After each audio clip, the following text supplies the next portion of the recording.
This is it, the one we've referenced twice before. The first and most visceral horror revenge story from the maestro himself, Wes Craven. In his directorial debut, no less, he delivers one of the hardest R-rated films in history, at least for the time period of 1972. So hard, in fact, that he had to submit it 3 separate times at least to the MPAA to try to secure the R rating. Each time he submitted it, he cut it a little bit more, and every time he submitted it, they gave him an X. Until he submitted it for, I think it was like the 3rd or 4th time, and he had a friend that was on the board, apparently, and they slapped it with an R so they could give him wide distribution. Funny thing, though, is he actually put everything back in and still got the R. Yeah. And it's nice to have connections, isn't it? Oh, God, yeah. That is just nuts that they were able to secure an R rating for this. Still now thinking about it. Right, it's just so visceral. This film left many people, including some of the stars, regretting the film was even ever made. I know one of the I think it was Weasel, the actor that plays Weasel. He did porn before and after this film, and he doesn't regret doing porn, but he regrets making this film. Yeah, it's a hell of a film, that's for sure. What film are we talking about, though, Hallie? I think it's the from 1972 directorial debut from Wes Craven, Last House on the Left. That's right. Not to be confused with the 2001 remake starring Garrett Dillahunt and Aaron Paul, which is also still really good. It's one of the few remade films that I was like, I can get behind this. This is pretty it was good, but it was not nearly as jarring or visceral as this one. Agreed. I think the reason that this one is so jarring is because you really feel like you're actually witnessing real events. I know when they were sending this international, they actually targeted it in Germany as a true snuff film. Yeah, I'm not surprised by that. We've both said that this movie makes us really uneasy to talk about, to think about. I had completely forgotten how jarring and uneasy it was to watch until I rewatched it a week ago. Yeah, I've never been able to shake this film from my memory from when I watched it. I think about 15 years ago was the first time I watched it. It was like right before the new one came out, the remake. I watched this one and it just... I haven't watched it since then until we decided to cover it. I watched it once when I was young during my horror education period of time. But I had not watched it again until now. I mean, the thing is that I remember what happens. I remembered what happens, and it was just something that I don't ever want to watch again. Although, it is a very, very important film, and something that I think everyone should watch at some point in their life, just because it is a very important film in showing just how far they could take it. So with all this being said, let's get into what makes this film either famous or infamous, depending on who you are and the way you look at it. And let's pick out what we love and hate about the first film from the legendary Wes Craven. Absolutely. Now, it's interesting to note that the film did start off with something, it's a little bit of a disclaimer. It legit says the events you're about to witness are true. Names and locations have been changed to protect those individuals still living. I don't know how much we can substantiate that. I think it's really interesting that the title card says that the events are true. Not these are based on true events, which is what most things say, based on true events. This says straight up, these events are true. So obviously we can't substantiate that, but everything I've read about it never said anything about it being like a true story or anything like that. So I don't know if it was just something to sell the film. And I'm sure there was some kind of basis, some truth basis to. I mean, some I can almost guarantee there's some truth basis into it. Because whether like the parents find out who did something to their daughter and took revenge or not, it's part of that story or not. But I could easily see like the whole rape murder scenario being played out specifically in the 70s. Yeah, absolutely. So, and I can see absolutely this being based on multiple different true events. Right. Being combined in. And the other thing I was going to say is that Wes Craven really does like to draw from true events and incorporate them into his films. That is very true. I mean, I know he did it with Nightmare on Elm Street. He did it with Scream. Did it with Scream, yeah. All loosely based off real things that happened. Real events that happened in different parts of our country. So. Well, the Nightmare on Elm Street was actually Philippines, so. Yeah, but it happened here in the United States. It was Filipino refugees that were here. Right. And they started having nightmares that were killing them. They were dying in their sleep. Anyway, back to The Last House on the Left. It starts off with Mary Collingwood as she plans to attend a concert with her friend Phyllis Stone. God, I hate the name Phyllis so much. For her 17th birthday. 17th. Let's rephrase. 17th. So she's not even 18. She's not even 18 years old. Her parents, Estelle and John, express their concern about her friendship with Phyllis, but let her go and give her a peace symbol necklace. I mean, at 72, okay, I get it, but it was the peace love era didn't come about till like the middle of the 70s, right? It was starting in the late 60s, you know, with the hippies, and I would say like 68, 69, it was starting to come along at least. So yeah, I mean, they were definitely getting there. So Phyllis and Mary head into the city, into New York City, I am assuming. Yeah, I mean, yeah, because they're in Brooklyn. So they head into the city, and on the way they hear a news report of a recent prison escape involving criminals Krug Stillo, a sadistic rapist and serial killer, his heroin-addicted son Junior, Sadie, a promiscuous psychopath, and Fred Weasel Podowski, a child molester, peeping Tom, and murderer. I mean, the rap sheet on these guys is extensive. Before the concert, Mary and Phyllis encounter Junior while he's trying to.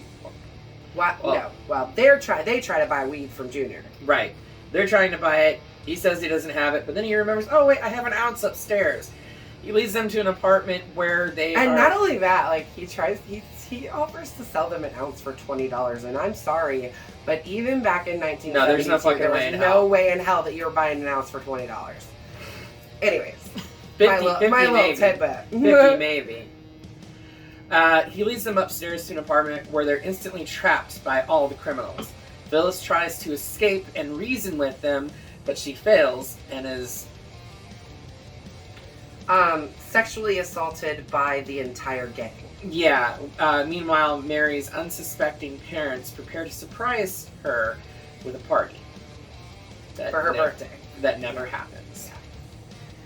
The next morning, Mary and Phyllis are bound at their wrists and gagged and put in the trunk of Krug's car and transported into the woods. So they are, I guess the gang is kind of basically thinking, well, we can't do this here in the middle of the city. Yeah, so we're gonna get them out of the city and get rid of these.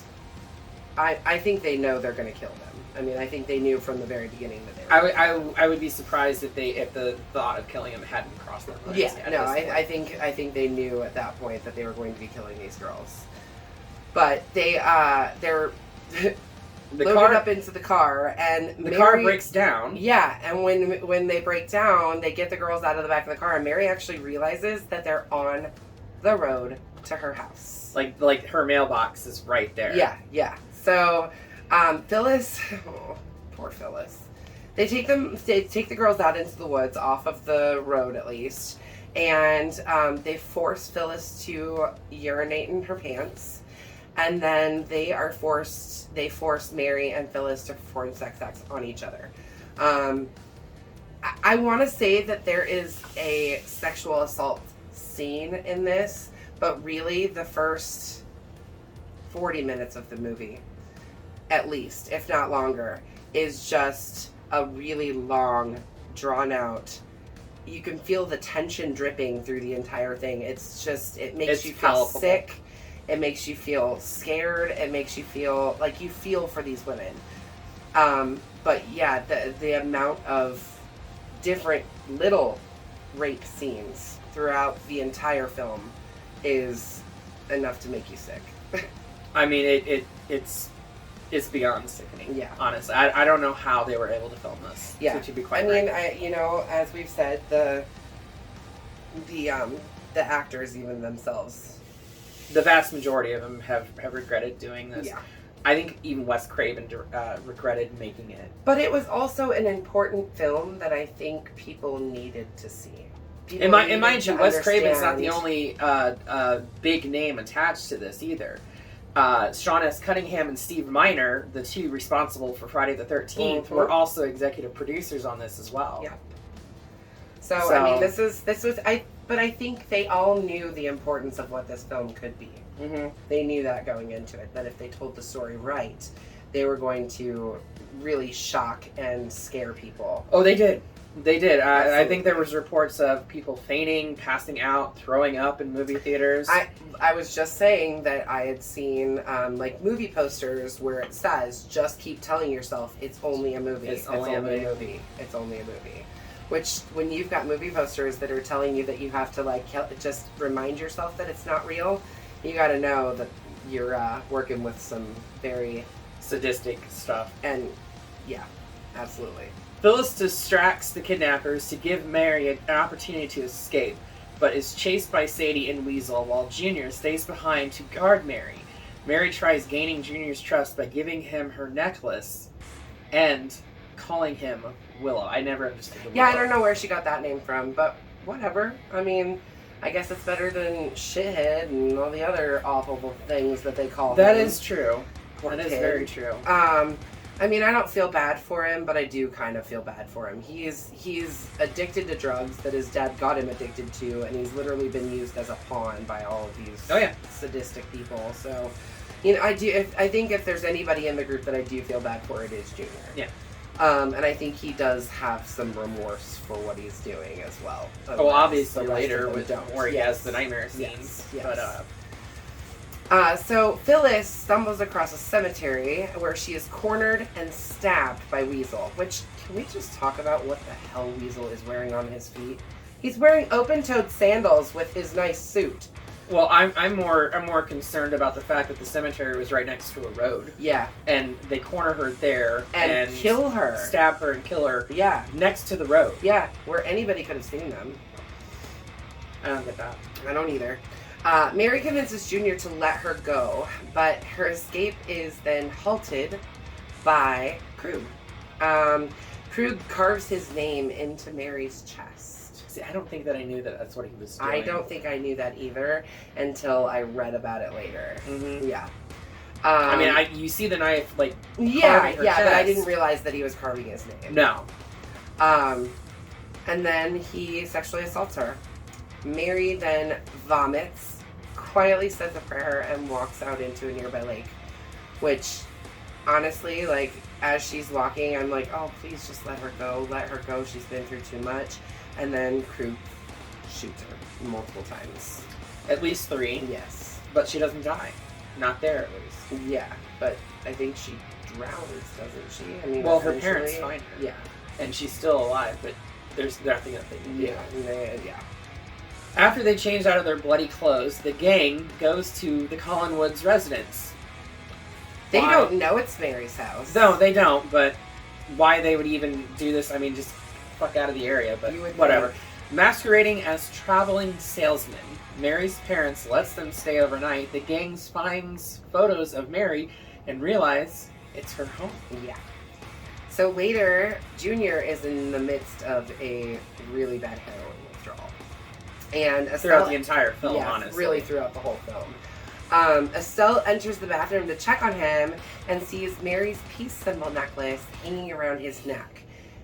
And then she finds blood-soaked clothing in their luggage and overhears them talking about Mary's death and the disposal of her in a nearby lake. Well, I mean, I don't know if she necessarily knew for a fact that it was Mary's, but I think she just kind of, like, 2 plus 2 equals 4. Mother's intuition, too, I'm sure.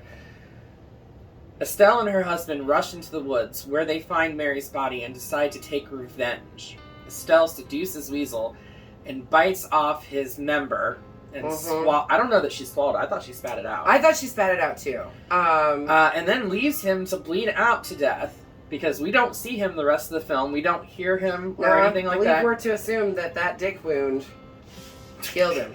Dick wound. Worse things have killed things, right? John, and that's our producer Amy giggling in the back because I'm talking about weird shit again. John takes his shotgun and shoots at Krug and Sadie, but the lights cut out and he barely wounds Krug. Yeah. Krug escapes into the living room and overpowers John before manipulating Junior into killing himself. So sad. Incredibly sad. And that's his son. I can't imagine treating your own child that way. It's just disgusting.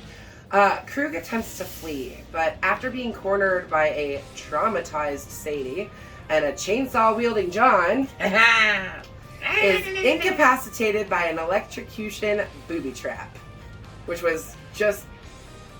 They're so smart. The setup for the trap is I mean, just it's ridiculous. like some Kevin McAllister shit way before Kevin McAllister was even a thought in his parents' mind. See, you go Kevin McAllister, I'm thinking Nancy Thompson. Yeah, well, yeah, that too. But I also compared Nancy Thompson to Kevin McAllister when we did her video too, or movie too. So there you go. I guess turnabout's fair play. So Sadie, now horrified from both Krug and John, runs outside. After a scuffle between her and Estelle, she falls backwards into a swimming pool where her throat is slit by Estelle. The sheriff arrives just as John kills Krug with the chainsaw.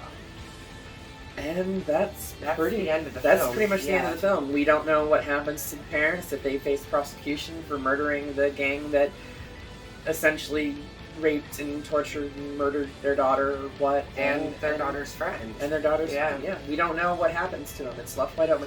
There was rumors circulating sometime late 70s, early 80s, I think, that there was supposed to be a sequel.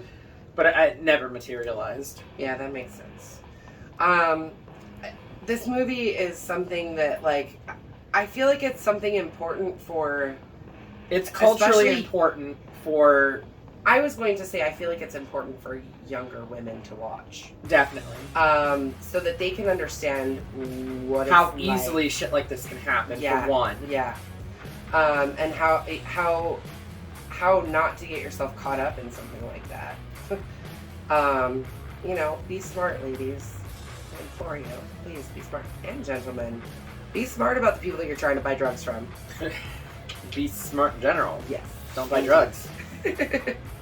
But, as far as the quality of the movie, it is, for me, it's a little bit slow paced. It is, but slow paced. It's a slow paced film that I think is purposely slow paced. I was gonna say I think it's a slow pace to where it percolates. Yeah, it sets you up for that when the payoff that comes, emotional gut punch. Yeah, because the entire time you thinking that these fuckers are gonna get away with this, and then lo and behold, the parents exact their revenge on it. It is literally probably, in my opinion, the greatest revenge horror story written. I would agree with you. There's quite a few revenge horror stories out there, but we've covered a couple already. Mother's Day, The Hills Have Eyes, but this one was the first one. Yeah, I believe. And it was definitely the first, and it was definitely the one that set the bar for the ones that came afterwards. And there's a lot of other good ones that have come afterwards too. There is, but you can't have those without having something that set the bar. Exactly, and this one definitely did. For me, this is a bloody machete up. It's hard. It's hard to put. It's hard to put up a bloody machete. It's hard to praise the film when it's so. The subject matter is deplorable, so horrible. Yeah, but the way it's done, the way it's executed, I think there's no other way you can rate this film. Yes. Agreed. It's definitely a bloody machete up for me. It's a bloody machete up for me as well. I don't think that I will be revisiting this anytime soon. No. It is a hard watch. It is a very hard watch, but I think you need to watch it once in your life. Yes. So if you've made it to the end of this video and you haven't watched it, now that you know what it's about, you can go back and watch it knowing that there's triggers into the movie that you can prepare yourself for. Some people need to know all of the triggers ahead of time, and this is a very triggering film. So, we've given you the really basic outline of it, but we've told you the nitties gritties for the most part. Mm-hmm. So if you feel like you can't watch it, we completely understand, because this is not a film for everyone. It's not a film for everyone, but if you can stomach it, we suggest try to. Mm-hmm. Maybe not watching it alone. Yeah, Definitely watching not watching it alone it is a hard thing to do. Definitely not watching it alone. Thank you, Amy, for pointing that out. That's definitely a good way to do it. Especially if you have a history of sexual assault in your background. Don't watch it alone if you have been sexually assaulted before. It's something that you should watch with a friend or a family member or your significant other, but I highly recommend to watch it, just not right away. Right. Not by yourself. No. Thank you, Wes Craven, for a film that will be infamous till the end of time. Yes, absolutely. We're gonna get this. Oh! You hit her that time. I did get her that time. I told you I was gonna get her eventually. Anyway. What are we doing next, Sally? Well, so we're gonna go from the hardest horror film I think we've done to probably one of the, I don't know, silliest PG films that we're gonna do. Yeah. Is it silly? I mean, it's not silly, but I don't know how they got a PG. I don't know how they got a PG either. It's summertime, so it's time for some summertime horror. So we are recording this one right around the time that it's the 48th anniversary of this film, and I mean you can't do summer without doing Jaws. You just can't. We started our summer. We started this channel in August last year, and it was summertime, but we weren't ready to hit the summertime movies yet. We were going straight into. Really, we were heading into fall, and fall is our favorite time of the year. If you can't fucking tell. Yeah, right. So now here we are. We're gonna do a summertime horror, and what better summertime horror to start us off with than Jaws? It's a good one. Than Jaws. So come back in here in 2 weeks' time. Watch Jaws. Come back. Watch this. So make sure you slash that subscribe button and stab the like button. And ring-a-ling that gray bell so you don't get buried in the mix and stay up to date on all of our videos. And we want you to remember to be excellent to each other. And remember, kids, say no to drugs and yes to horror films. Until then, we will see you all in the afterlife.